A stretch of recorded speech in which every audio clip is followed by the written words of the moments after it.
Welcome to Smart Wealth with Joshua. Your daily stock analysis and catalysts talk. Today we're looking at BigBear.ai. If you find our talks useful, please consider subscribe, like, and comment underneath. And before we get into the core of today's analysis, here is a really useful chart tool for investors and traders. Oh, right, the chart tool. Yeah. So if you want help reading trading charts more clearly, you can check out VIP Algos. The link is right below in the description. Nice. What does it actually do? Well, VIP Algos is this TradingView indicator suite, right? It shows you visual buy and sell chart alerts, trend direction tools, support and resistance zones, and even take profit and stop loss planning areas. That sounds super comprehensive, and it works for, different markets. Exactly. It can be used across markets like stocks, forex, crypto, gold, indices, futures, and a bunch more. Very cool. But we should probably remind everyone, about the educational aspect. Oh, absolutely. Just remember, VIP Algos is an educational chart analysis tool only. It is not financial advice, it does not place trades for you, and it definitely does not guarantee profit. Yeah, trading always involves risk. Right. So always manage your risk and do your own research. And just a heads up, this is an affiliate link, so we may earn a commission if you use it at no extra cost to you. Perfect. Well, let's just get right into it, because I want you to imagine ripping out the entire DNA of a legacy consulting business. Okay. Sounds painful. It is. And then trying to hotwire it into a high-octane AI defense weapon that is exactly the high-stakes surgery that BigBear.ai is attempting right now. Yeah, it really is a massive shift for them. Because for a very long time, this was essentially just an integration business, right? It was super human capital intensive. Meaning they deployed armies of consultants to piece together these older, clunky government computer systems? Exactly. But the narrative we are exploring today is this really aggressive, honestly kind of painful pivot. They are jumping into a high-growth, AI-driven product model that is laser-focused on national security. Right, and it's a complete corporate identity shift. Like, moving from an integration model to a proprietary software model completely changes the underlying economics of a business. How so? Well, think about the old model. If you want to double your revenue, you essentially have to double your headcount to do all that extra consulting work. Yeah, which is slow. Super slow, and the profit margins are totally capped. But in the new product-driven model they're trying to build, you spend a massive amount of money up front to build the AI software. Right. But once it's finished, you can sell that exact same software to 50 different federal agencies without needing to hire 50 times the staff. The margins just expand exponentially. Exactly. But, bridging the gap between those two realities is incredibly volatile. Which brings up a really interesting dynamic for anyone trying to build long-term wealth here. Yeah, because whenever I hear a company pitching an quote-unquote AI-driven product model, my immediate skeptical reaction is to wonder if this is just another stock trying to ride the current AI hype train. Oh, for sure. Everyone is doing it. Right. Every company on Earth seems to be slapping AI on their pitch deck just to get a quick valuation bump. I mean, you're not wrong. Differentiating between artificial intelligence hype and actual structural adoption is basically the entire game right now. Yeah. So where does BigBear fit in? Well, BigBear.ai is positioning itself as a highly specific, growth-oriented, speculative play. This is definitely not for someone looking for a quick quarterly flip. No, not at all. It's for the investor who is looking at the long-term horizon of federal sector AI adoption. They are betting that the United States government is going to fundamentally change how it processes intelligence. And they want to own the software that makes that happen. Exactly. Investing in government contractors, especially in the defense and national security space, it requires a completely different mindset. It really does. It's a whole different beast. It's a lot like installing new plumbing in a historic, highly protected building, like the Pentagon. Oh, that's a great analogy. The initial phase is just agonizing. You have the bureaucratic bidding process, the security clearances. The pilot programs. Yes, the pilot programs, the safety inspections. It takes absolutely forever and costs an absolute fortune just to get your foot in the door. You're tearing up walls and just bleeding cash for years. Exactly. But once those pipes are finally installed and the water is actually running, nobody's going to rip them out just to save a few pennies with some competitor. Right. It becomes permanent infrastructure. Exactly. And that wait time, that brutal installation phase we're talking about, is exactly why their financial sheet looks so painful right now. Yeah, the wealth building thesis here relies entirely on capturing that market share in the federal sector today, pretty much regardless of the immediate cost. Because the strategy is to transform those massive upfront capital expenditures into long-term fixed cost efficiencies down the road. Right, they have to survive the installation phase to eventually reap the rewards of being that permanent plumbing. So I want to look at the numbers behind that installation phase. Let's dive into the fundamentals. Okay, let's do it. How are they actually making and spending money in the real world right now? Well, looking at a snapshot of their first quarter 2026, Hmm. we see a business running in like two completely different directions at once. Okay, give me the good news first. On the positive side, the company affirmed its revenue guidance and significantly boosted its backlog. They secured over $60 million in new national security contracts. Wow, 60 million. Yeah. And when we talk about a backlog in government contracting, we're talking about money that the government has legally committed to spending with them. But they haven't actually gotten paid yet. Right. The company hasn't recognized it as revenue yet because the work is still actively being executed. But it is a very strong indicator of future cash flow. Okay, so that $60 million backlog is a solid number. It proves the government is actively buying what they're selling. But then you look at the bottom line, and here's where it gets really bloody. They posted a net loss of $21.3 million in a single quarter. Yeah, that's a huge hit. So they're winning contracts, but they are burning through just a staggering amount of cash just to keep the lights on and execute this pivot. The cash burn is intense, no doubt about it. Yeah. However, there is a crucial financial buffer we have to factor in here. What's that? BigBear.ai recently closed their acquisition of a company called Pangiam. And the close of that deal actually brought in $54 million of incremental cash proceeds. Wait, hold on. Let me stop you there because the mechanics of that sound super counterintuitive. How so? Usually, when a company goes out and acquires another business, they're spending money, right? Mm-hmm. How did acquiring Pangiam actually bring in $54 million of cash? Yeah, it sounds weird, but it comes down to how corporate balance sheets are absorbed during an M&A deal. Okay. When BigBear.ai acquired Pangiam, they didn't just acquire their technology, their patents, and their staff. They also absorbed Pangiam's existing financial assets. Ah, I see. And Pangiam had a significant cash reserve sitting on its own balance sheet. So when the entities merged, that $54 million in cash was injected directly into BigBear's veins. Wow. So it was an acquisition that effectively bought them the liquidity they desperately needed to survive their own cash burn. Exactly. That influx of cash is absolutely essential because it gives them a runway. It really mitigates those immediate liquidity fears the market would normally have when looking at a company losing over $20 million a quarter. Okay, that makes total sense. It's a crucial lifeline. Yeah.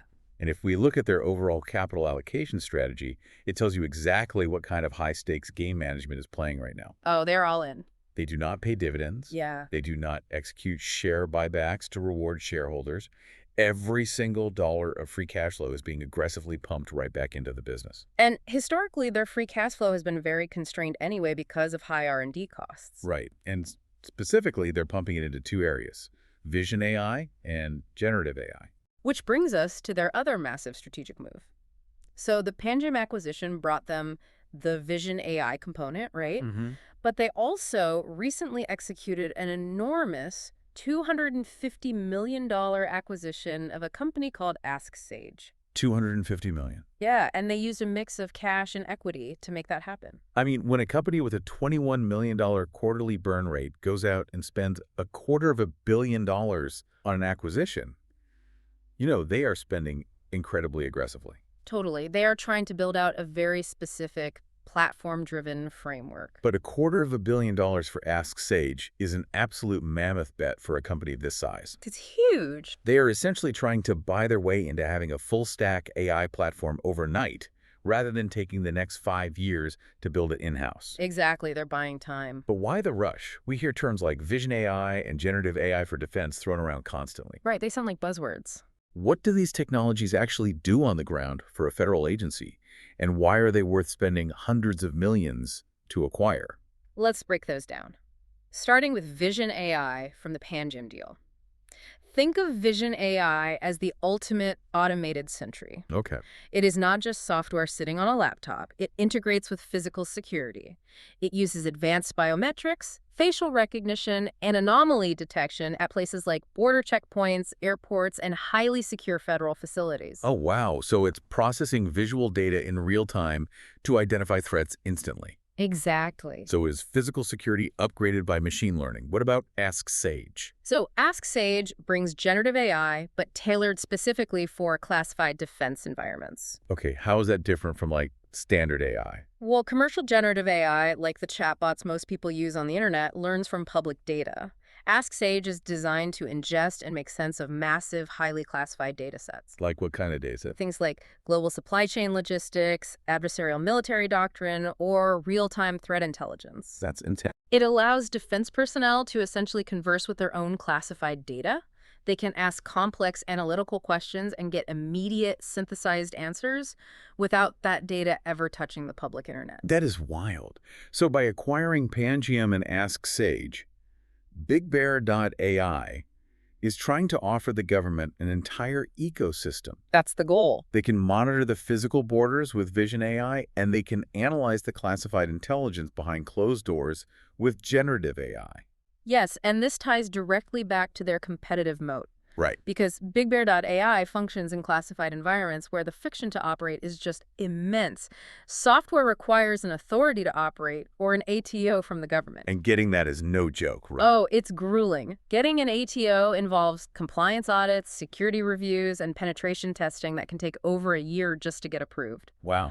Unlike commercial software, where a marketing agency might switch from one project management tool to another on a Tuesday just because it's $5 cheaper. Right. You can't just do that in the Pentagon. Exactly. The switching costs in the national security space are astronomical. Because once you have that authority to operate, and your Vision AI is wired into the security cameras of a federal building, and your generative AI is deeply integrated into their classified servers, the agency is essentially locked in. Yes. They are building an infrastructure that demands rapid, reliable intelligence at the edge. And when we say edge intelligence, we mean processing the data right where it is gathered, right? Exactly. Yeah. Like on a drone or at a border checkpoint, rather than beaming all that raw data back to a central server in Virginia, which takes time and bandwidth. Right, that makes sense. Once a solution like that is embedded at the edge, agencies simply do not want to rip it out. By buying up these specialized tools, BigBear.ai is widening that high clearance moat. So the fundamental picture shows a company spending aggressively, taking on heavy quarterly losses, but successfully winning large contracts. Yeah, and buying up highly specialized tech to build an impenetrable fortress inside the federal government. But, M&A is notoriously difficult. Yeah. Buying the companies is the easy part. Oh, for sure. Making them actually work together without destroying value is the hard part. So what are the catalysts we need to look for? What actually moves the needle next? The primary growth catalysts are entirely centered on the integration and scaling of those new acquisitions. Okay. The market is going to be watching very closely to see how effectively they can digest Pangiam and Ask Sage. Can they take the biometric Vision AI and the defense generative AI and seamlessly weave them into a single unified offering? That's the million-dollar question. Or rather, the $250 question. But more importantly, the real catalyst metric to watch is margin expansion. Meaning they have to prove they can actually make a profit on this new software model. Exactly. They have that $60 million backlog of new national security contracts. The catalyst for the stock will be proving to the market that they can leverage fixed cost efficiencies across this newly combined platform as they execute that backlog. Right, because it costs a fortune to build the software, but it shouldn't cost much to deploy it to the next agency. Yes. If they start delivering on those $60 million in contracts and we actually see their profit margins improving because the software scales efficiently, Then what? well, that changes the entire financial narrative from a cash-burning transition to a highly profitable SaaS model.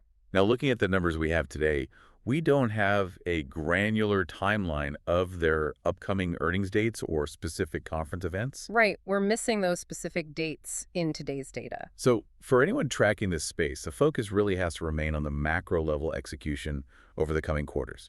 You aren't looking for a single day on the calendar to flip a switch. No, you are looking for a trend of improving margins No. as they digest these massive acquisitions. That is the long-term fundamental catalyst. Got it. Now, I want to look at how the market is actually pricing this transition right now. Let's pivot to the chart. Because if they were building this impenetrable moat inside the federal government with cutting-edge tech, you would think the market would be rewarding them. You'd think so. But looking at the technical targets, it tells a much darker story about how investors are feeling. Yeah, it really does. We don't have granular moving averages in our data today, but we do have a very specific structural price target floating in the broader market to anchor us. Seeking alpha, assign the stock a $3.76 price target. $3.76. Yeah. When you see a specific target, like $3.76, hanging out there on a company undergoing such a volatile, cash-burning transition, how much weight should we actually put on it?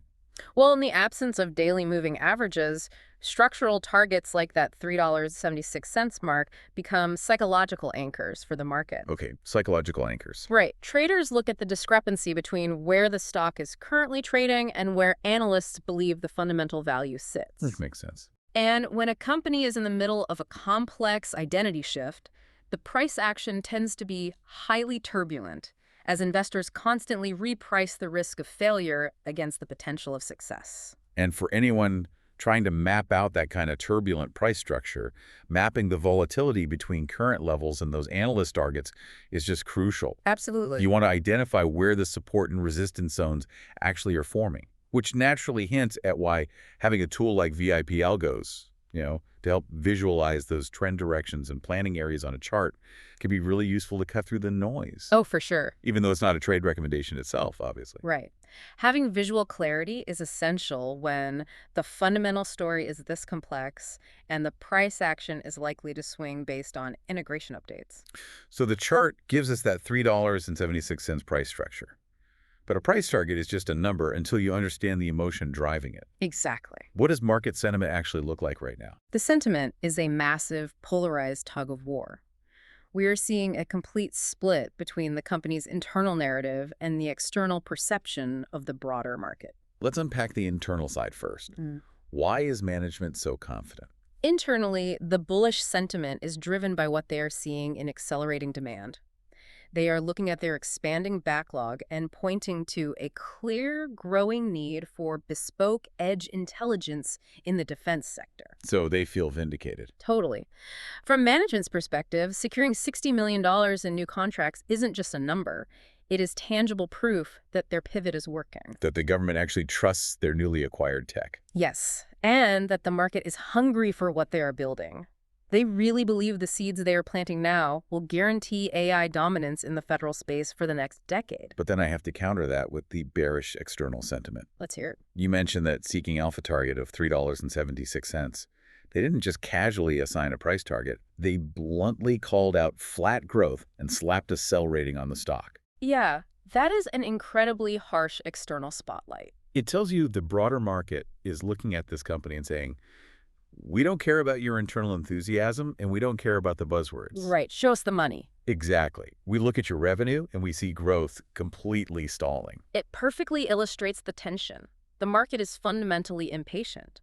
It takes time for a $60 million backlog to translate into recognized revenue on an income statement. Whoa, definitely. The company sees the future pipeline, but the market looks at the current quarter's recognized revenue, sees flat growth, pairs it with a $21 million cash burn, and just decides the risk is too high. That sentiment picture highlights exactly why this is such a volatile play. We need to talk about the real risks here. Yes, let's get into the bear case. Because earlier we talked about that astronomical switching cost being a massive competitive moat.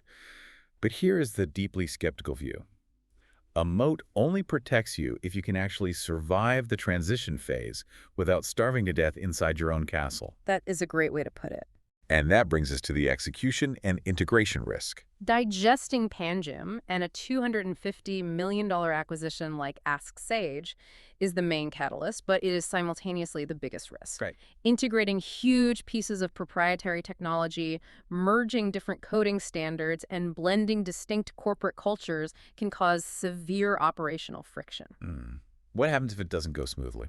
Well, if the Gen AI from Ask Sage doesn't smoothly communicate with the legacy systems BigBear already operates, that delays product rollouts. Delays mean the backlog takes longer to convert to revenue. And delays lead directly to the cash burn risk. Exactly. They have historical free cash flow constraints, and we already noted the $21.3 million quarterly net loss. Right. We know the $54 million from the Panjim acquisition gives them a crucial cash buffer. Right. But do the math.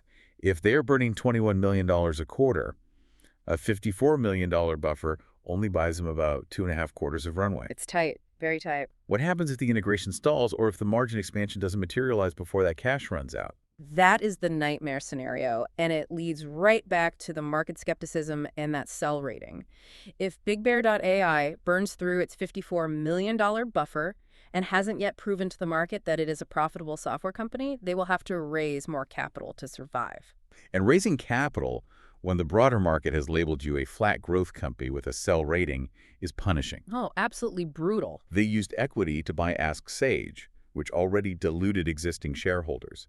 If they have to issue even more shares at a depressed stock price just to keep the lights on, the dilution to current investors would be severe. Yes. The risk here isn't just that the technology fails. The risk is that the financial mechanics of the transition destroy shareholder value before the technology ever has a chance to succeed. That is the reality of a transitional J-curve. Things often get significantly worse financially before they get better. If the market doesn't buy the narrative, the cost of funding that transition becomes exorbitant. So with all the pieces on the table, the aggressive pivot from integration to product, the massive $250 million Ask Sage acquisition, the $60 million backlog, the $21 million cash burn, and the conflicting sentiment. It's a lot to weigh. It is. What is the final verdict on BigBear.ai based on the research today? The final verdict is that this is a highly speculative, high-risk, high-reward play. Okay. Taking the long-term view, it is a high-stakes transformation story.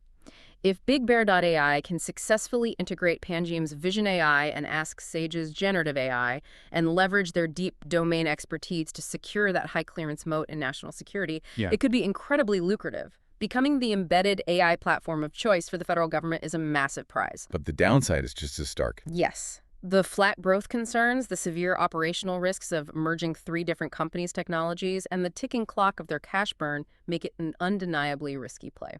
So who is this profile actually for? Well, it seems interesting for speculative growth investors who have a very strong conviction in defense sector AI adoption. Right. And who are willing to stomach the intense volatility of a company undergoing a painful transition. But for investors who require stable fundamentals, positive free cash flow, and proven margin expansion right now. The clear takeaway is to stay on the sidelines and wait and see if they can actually execute. Exactly. Yeah. And as always, a reminder to you listening, we aren't telling you to buy or sell this.